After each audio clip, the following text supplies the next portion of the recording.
Night నేను మా friends కలిసి ఒక ఫంక్షన్కి వెళ్ళాం. ఫంక్షన్ అయిపోయేసరికి 12 దాటింది. ఫంక్షన్ అయ్యాక కామ్గా ఇంటికి వెళ్ళకుండా బైక్ తీసుకొని సరదాగా గమ్యం లేని ప్రయాణం స్టార్ట్ చేసినాం. కాసేపటికి ఫుల్గా వర్షం, కంప్లీట్గా తడిచినాం. అయినా పర్లేదు, వర్షంలో అలాగే ముందుకెళ్ళాం. అలా బైక్ మీద వెళ్తూ చాలా విషయాలు షేర్ చేసుకున్నాం. మొత్తానికి దారిలో ఒక టౌన్కి రీచ్ అయినాం. అక్కడ కాఫీ తాగేసి ఇంటికి తిరుగు ప్రయాణం స్టార్ట్ చేసినాం. రిటర్న్ వస్తున్నప్పుడు 5:30 ఆ టైంలో ఇప్పుడు మీరు చూస్తున్న వ్యూ కనిపించింది. కొండల మీద మేఘాలు, ఆ ఫ్యాన్లు, వెనకాల చంద్రుడు. మీకు వీడియోలో సరిగా చూపించలేకపోయా కానీ లైవ్లో చూస్తుంటే మాకు మాత్రం అద్భుతం అనిపించింది. దారంతా మా మధ్య డిస్కషన్స్, అక్కడక్కడ ఆగి కామెడీగా డ్యాన్సులు, పాటలు. మనం ప్లాన్ చేసుకుని వెళ్ళే రైడ్స్ కంటే ఇలా సడన్గా వెళ్ళే రైడ్సే బాగుంటాయేమో.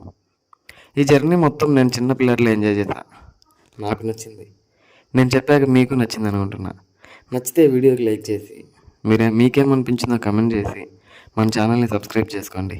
Love you all.